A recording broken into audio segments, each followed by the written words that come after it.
Hello everybody. Today's project is to take these Leyland woven leather loafers that I recently acquired and apply rubber protective half soles to the bottoms of them. Okay, so let's go. Hello everybody, it's Robert Powers. 4.5 out of 5. My shoe collection. These are made of shell cordovan. Can you tell the difference? Now here they are finished up. I'm not a professional. Look how tight this is though. Very clearly here, I just cut the thread in half. Look at that. See? And here they are, all finished up. So first of all, why rubber protective half soles? A couple questions I get, Bob, if you want rubber soles, why don't you just buy shoes with rubber soles? Well, for example, with these shoes were from a thrift store. So basically I paid 25 bucks for these. So you're just going to kind of, get what's available out there because of sales or thrifting.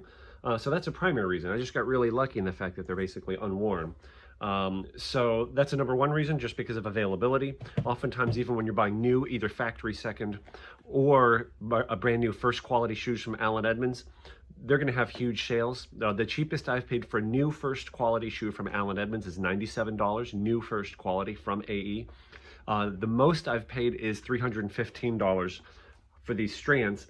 I just like, a second reason, I like the idea. See, here's the strands. These are obviously leather soled, and I applied that rubber protective half sole.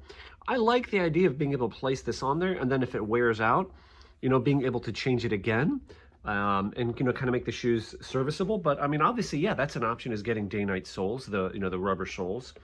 I'll show you how I used to do them. This is one of these. So these are the way I started out doing them. These are Goodyear Neolite. They're available on eBay. From different sellers. A Nord shoe is a good seller I like. The only reason I don't like these, I've stopped, well, first of all, the plus side is they wear like iron. The thing I don't like about them, though, is they're just not very pretty, and I admit that that's kind of ugly. So this is functional, but just not very aesthetically pleasing. So what I've switched to doing is I buy them in sheets. This sheet is almost gone. I will put a link in the description below of where I got these. But you can see it just comes in a big sheet. The main thing with this is, number one, the thickness. If you can tell, the thickness of this sheet that I'm going to be using is generally about 1 millimeter. It's hard to tell on camera. 1 millimeter versus 2 for the Goodyear, so it's thinner. They're about half the thickness. Here's the brand of this one that I'm about to use up. This is a little soft. Kaneji. It's made in China, although that's a Japanese name. Again, right around 1 millimeter compared to, I think it's 2 millimeters for the Goodyears. So the glue that I use is actually the same glue that a lot of professionals use. Master all-purpose cement by Petronio. This is a quart. Again, I'll put a link where I got that from below. And I think that's all we need. But what I like to do is end up with them kind of like skived, like in other words, the leather is cut, so that they wind up being pretty much flush, is the way I like to do it nowadays. So where I live here in the Midwest United States, as I'm filming this, it's January of 2020. This is obviously more of a fair weather shoe, but it's still, there's a good shot. I don't know what the number is, but something like 30–40% of the year, it's wet outside. So I really like having the rubber protective half soles on there just for traction.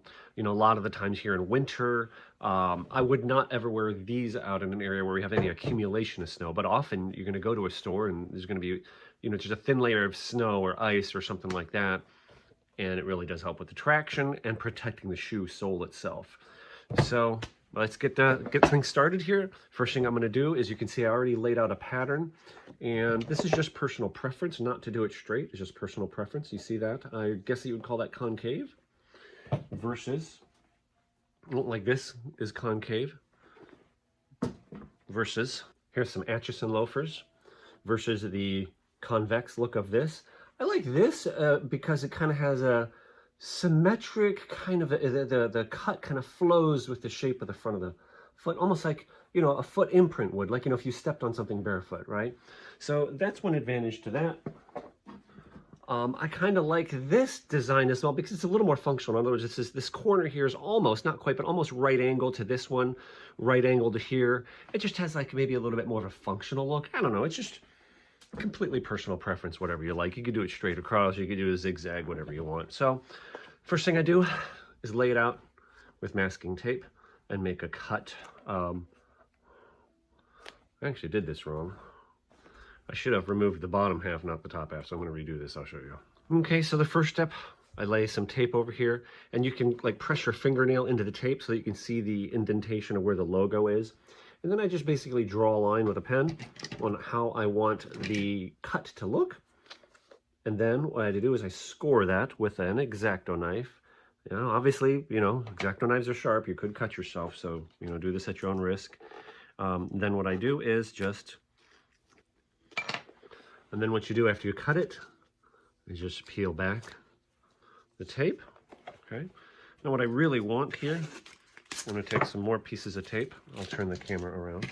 Is to have, what I really want is to have this whole sole actually covered.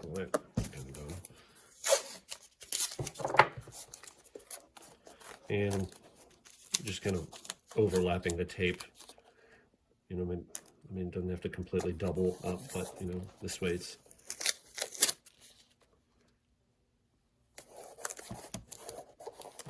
gonna be a little stronger.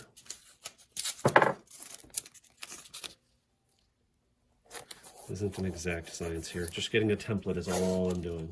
Okay.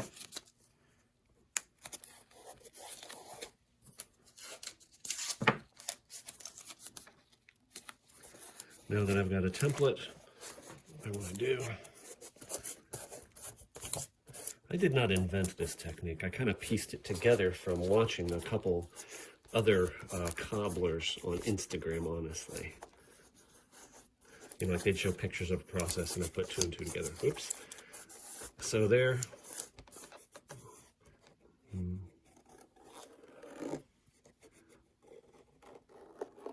Okay.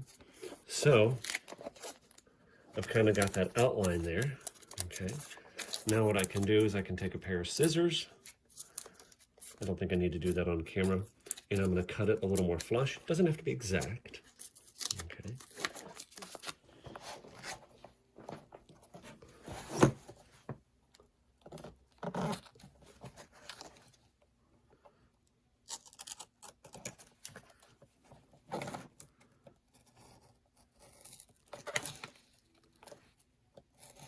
This part does not need to be exact by any means.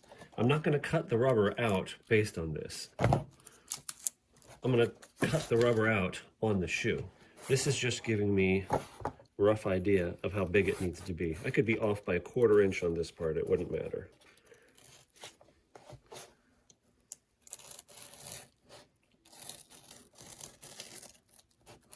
And I really only need to do 1 shoe, I'll show you why. Okay.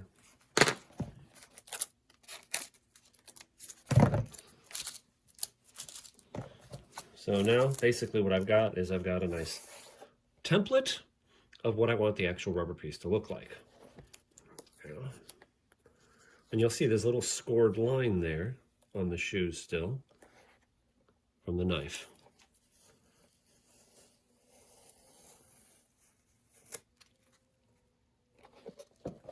So now this is the left shoe. And I think I'm going to go ahead and use this stuff up.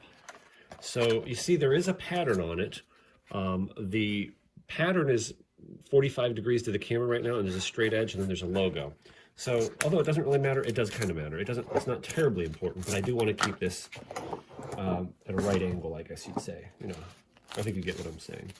So I'm going to try and line this up. And what I'm doing is I would consider, relative to the camera, I would consider that straight. You know where the logo is? So you see the logo is vertical. I would consider normal or 90 degrees to that is where I want this edge. I want that edge. So I'm just going to approximate. You know, this isn't an exact science here. And something about like, I think something like that's going to work just fine.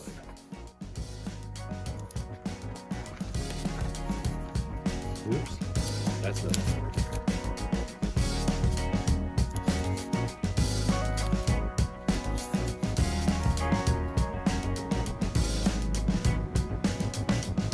This back edge here is really important to get accurate. The rest should be quite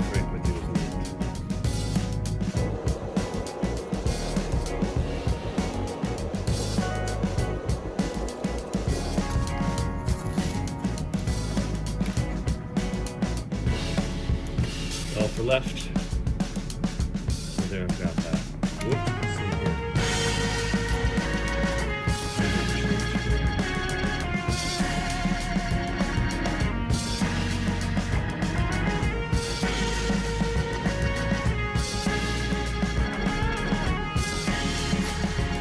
There we go.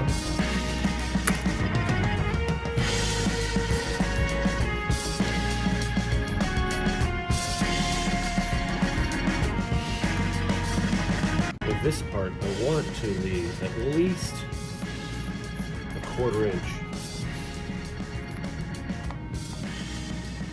extra.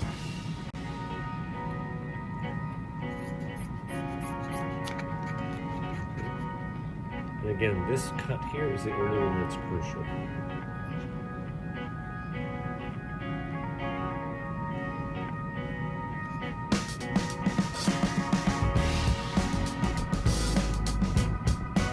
Cutting on the left side of that inked line. Nice, smooth arc.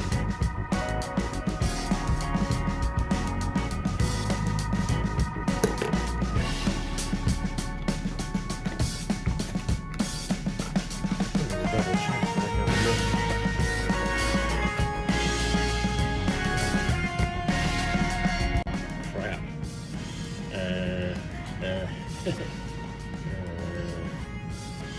Okay, I'm gonna have to scratch this idea. I don't have enough. And I think it's barely. I don't know if I want to risk that. Okay, it's not gonna work. I mean, it's like, you know, just a 1/4 inch. It's not gonna work, so I'm gonna have to use the other material. All right. We'll start on this fresh roll. This stuff is a little harder to run under. I haven't used it yet. This stuff has a more rubbery feel. I don't know if you can tell by the sound.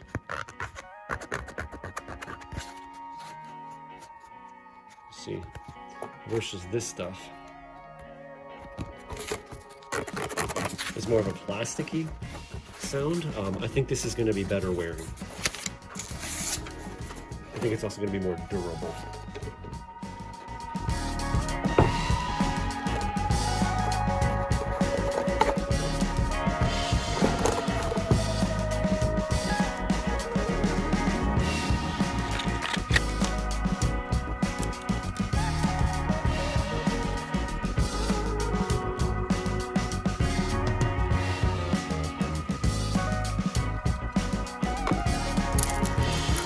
And by the way, see, this came off the left shoe, but now I reversed it, so this will make a pattern for the right shoe. That's okay.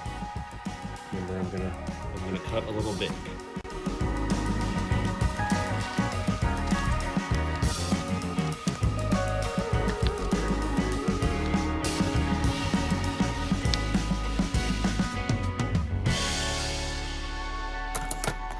Okay, now this should be the right shoe.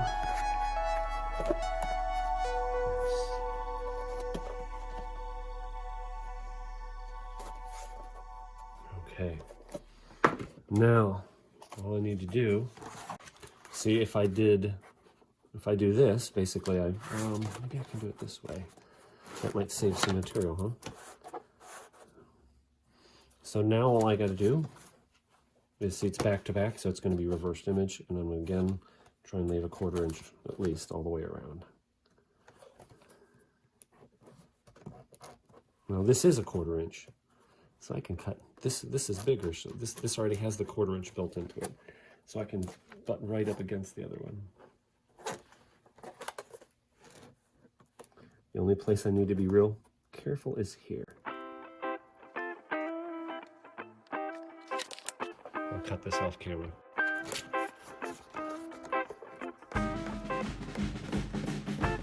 Now I've got 2 pieces. One, let's see, is that right? Yep. And we do have 2 pieces, 1 for each side. And if you look at that line, you can see it in the light. Looks like it's going to be perfect. Just about a perfect match. So here's so basically here are the knives I'm going to be using. You already saw my X-Acto knife here. And this is just a, standard utility knife. These are good because you can change the blades in them. They usually come with a spare blade, in the handle. And then you can also turn this blade around. So in essence, you got 4 sharp blades, but you want to keep them sharp. I would not use one that you're using for other stuff. And I've got a second one here. You're going to see what this is for in a little bit. This is actually a carpet blade. And this one is for trimming the outside edge. You'll see where I use that. And then I'm going to use this one. This one I got, see how one side has the bevel on it and one side is flat. This one I got with a whole bunch of other leatherworking tools for like $35. So first thing I'm going to use is just a standard, this one here. And again, this part does take some skill, and you very well can injure yourself, as I have in the past. How deep you cut, that's the whole art of this thing. I'm going to move the camera just a little bit because it's blocking some of the light.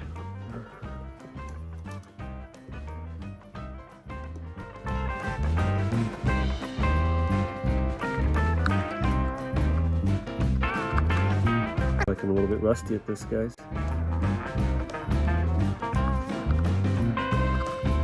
I actually missed there. I don't know if you can tell. There's 2 cuts, but it'll be okay. I'll show you how to adjust it.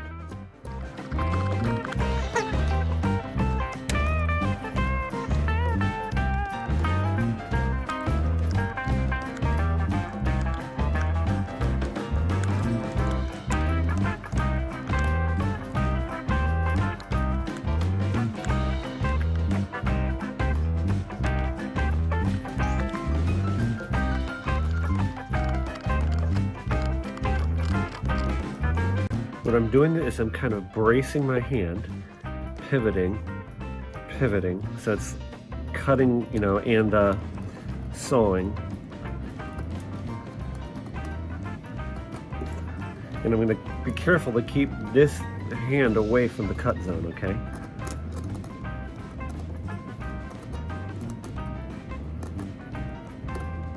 And you can see where the knife, you're looking for the bulge to see where the tip of the knife is. I can also estimate, because I know it's a triangle pointed tip. Woo, do you see that? So I do have a cloth here and, it'll be all right.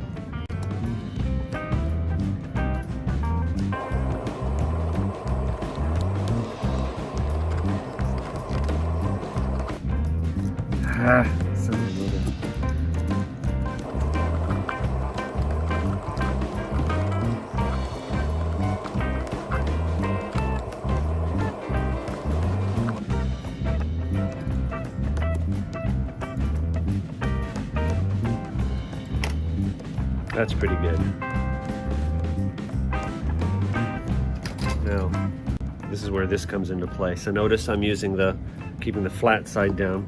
So what I have here now is you kind of have a lip, it's beveled and I want that flat.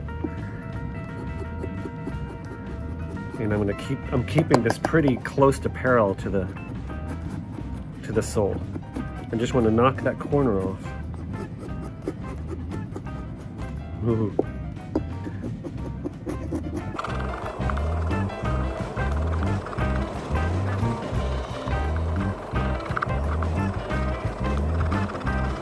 You're varying the angle and the amount of downward pressure.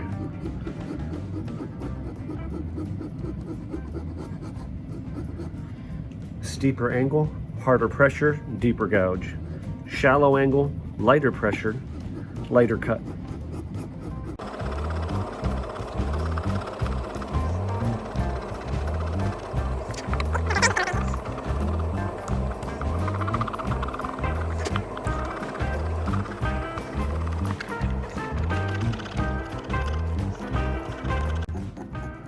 What I'm doing here now is I'm not just pushing straight, I'm angling it, and I'm kind of pushing the knife in this direction. And that gives you also a little bit more of a slicing action. If you need to take off just a little bit.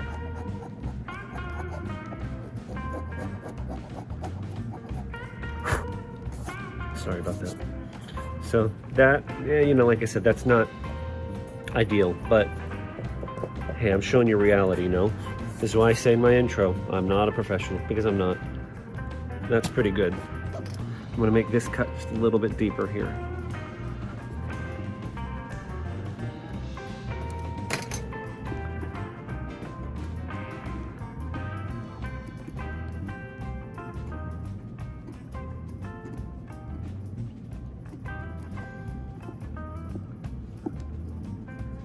And like right here, do you see? I'm cutting into the threads just a little bit. It's not gonna hurt anything.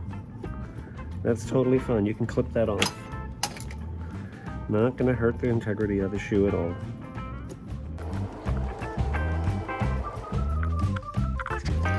That's pretty good. Next, I'm gonna take this out to the garage and sand it. I'll do the other shoe. Oh, by the way,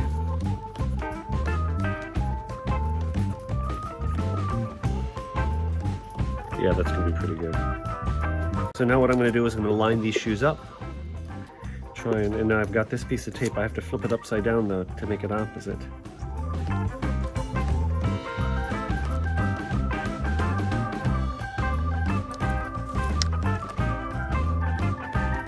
And that's just to basically more get the front to back one. You want the blade all the way extended for this. And again, if you're not comfortable and competent doing this, I wouldn't do it. You can really hurt yourself.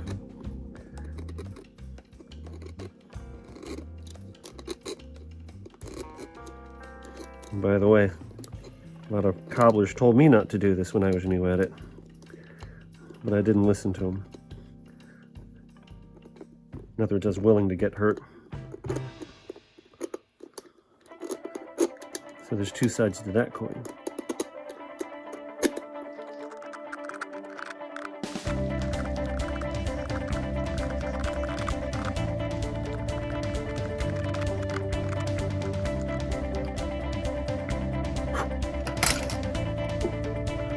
And that part there is a little bit deeper than it should be, to be honest, but that's okay. You won't notice when it's all done. I'm not happy with that, but I can't change it, so. Look how much babble this is creating.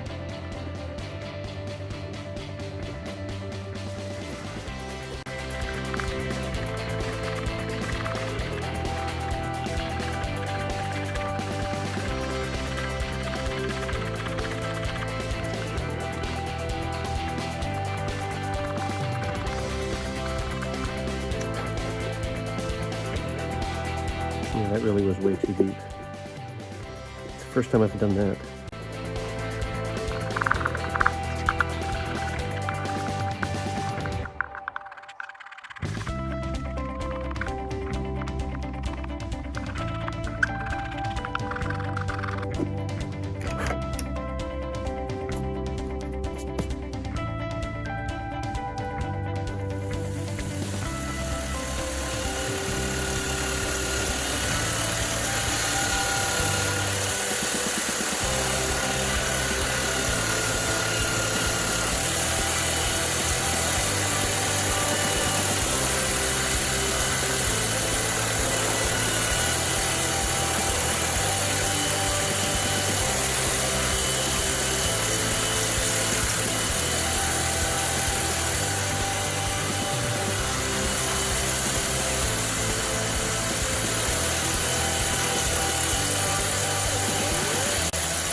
Now it's time for the load.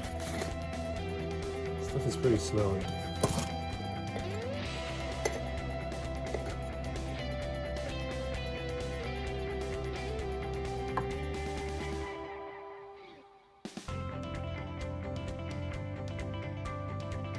You're always going to need more. The deeper you cut into the leather, the more it's going to get absorbed into the leather. So I need extra cutting through here. The area where you cut into the leather.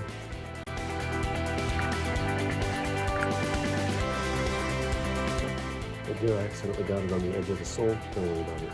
You can basically just peel it off with your finger later.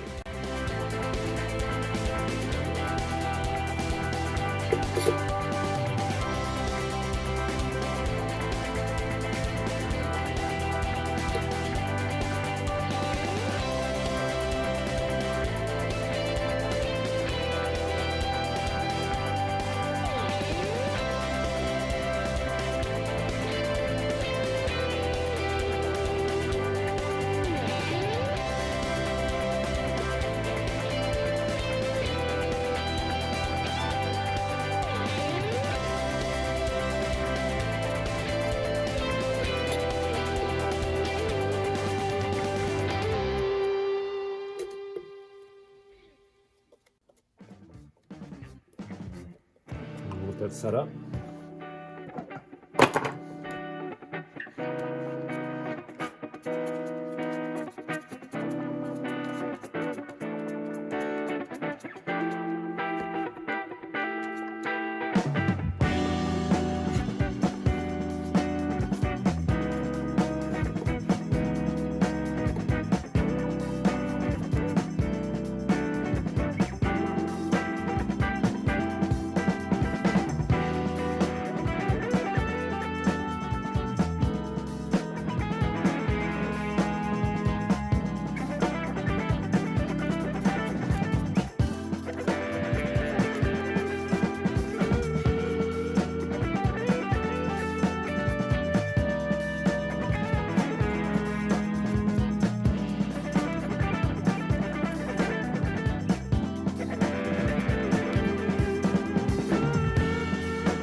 Should let that set up a minute, or a few minutes. Basically what the instructions are actually tell you. Sand or rough up material to be used in bonded material must be free of grease.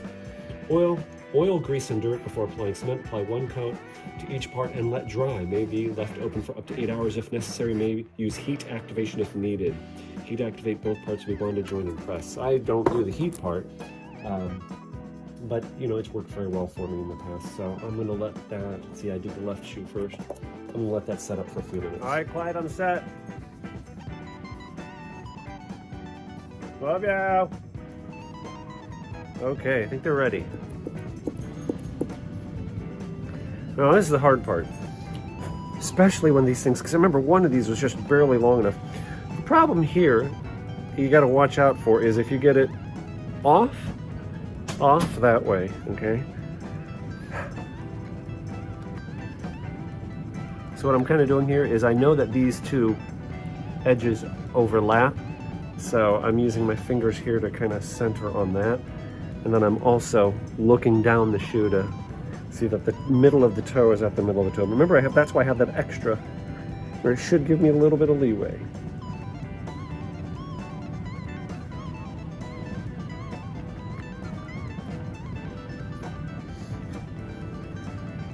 I can scoot it just a little bit, I can adjust it just a little bit, and roll it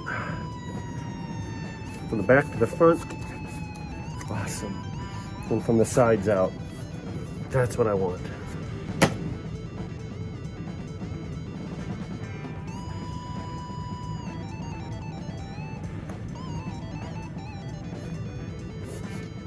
Oh, yes. That one was going to be a little tight. Success.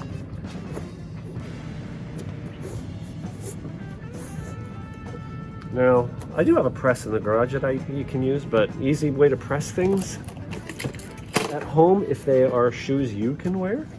Now, on shoes you can wear, an easy enough way to press the heels, I do have a thing in the garage I press them with, is just put them on. Jump up and down on carpet. Bear some weight on them for a minute and they should be good to go. Now the next part, trimming these, is actually not quite as easy as it appears. Notice I've got my hooked carpet knife and I'm gonna start, but the key is when you're doing this, from my experience, you don't want to keep it perfectly parallel with the sole edge. You know, if this were, if this is 0 degrees, maybe like a 5 or 10 degree tilt.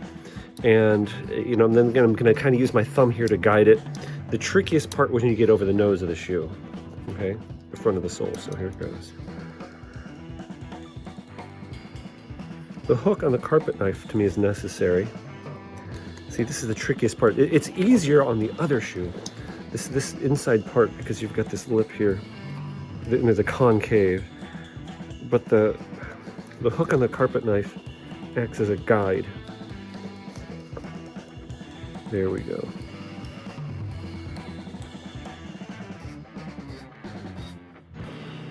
And you can see there I nicked the shoe a little bit. I'll fill that in with polish. You won't be able to see that.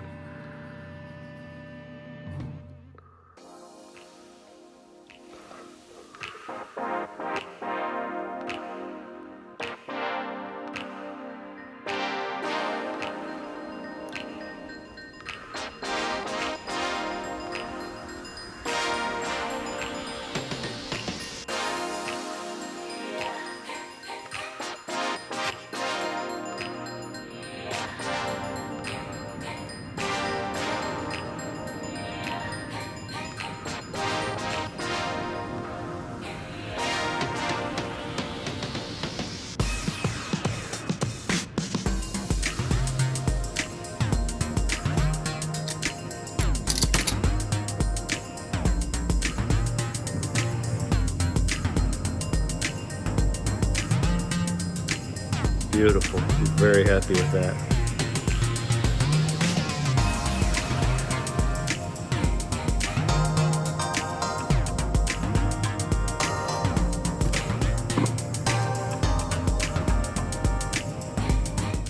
As imperfect as that is, by the time it's all polished up, you'll never know.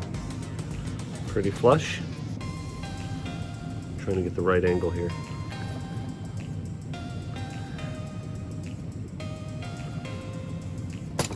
And by the way, here is the one where I cut too deep. Now, by the way, right now I am about 4 inches from the camera, on the bottom of the sole. If you really look, this part here is a little bit low. It's underneath the surface, but do you see what I'm saying? It's like, I mean, the only people that are going to know this are you. Well, unless you put your videos on YouTube and broadcast them to thousands of people, no one else will know. But you get what I'm saying. Could be better, but it's not the end of the world, is I guess what I'm saying. Lastly, I'm just going to take some medium brown shoe polish. This is sapphire. And first, just take your finger wherever there's glue and just roll it off. You know, it's like rubber cement. And even if it gets on the uppers, like I got a little bit on the uppers there, don't polish it, don't take any solvent, nothing. Just roll it off. See that? I got glue on the side of the shoe. It will completely come off. Just roll it off with your finger. And, you know, check all the way around, do it all the way around. And then anywhere, like I said, where you've gotten a little bit of a, where, you know, scuffed it a little bit, just take a dab of brown polish and hit that edge.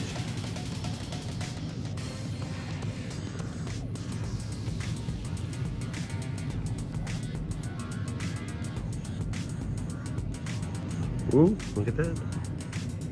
Scuffed it handling it. You see that?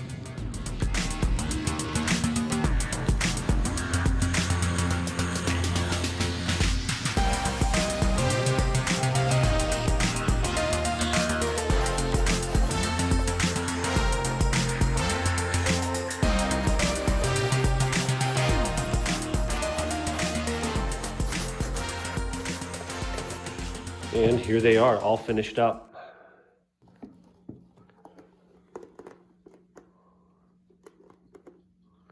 They might not be perfectly symmetrical. That one, I think, the left side is a little bit high. Yeah, they're close.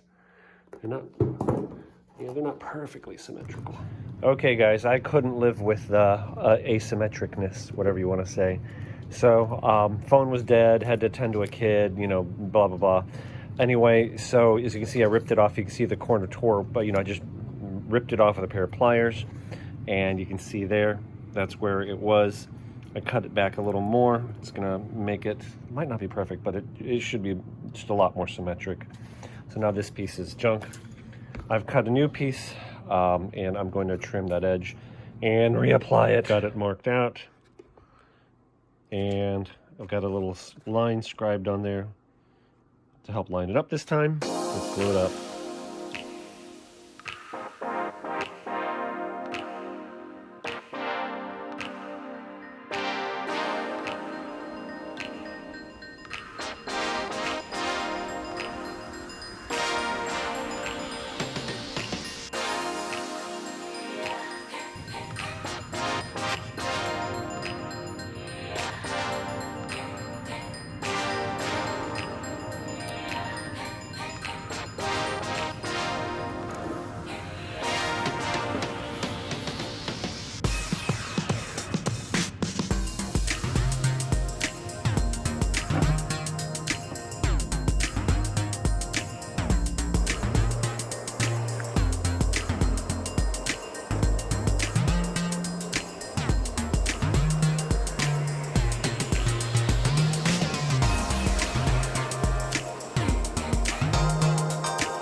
finished up with the soles redone.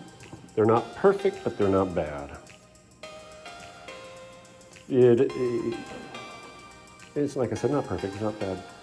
That corner there really needed to come up a little bit, but like I said, not my best job, but hey, it's why I put in my ditty. I'm not a professional. I'm rusty, to be very honest with you. That's what it is. I haven't done this in probably about 6 weeks.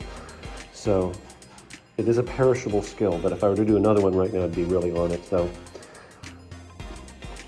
but it did come out okay. All right, everybody, thank you so much for watching. Check out a lot of my other videos if you like this kind of content.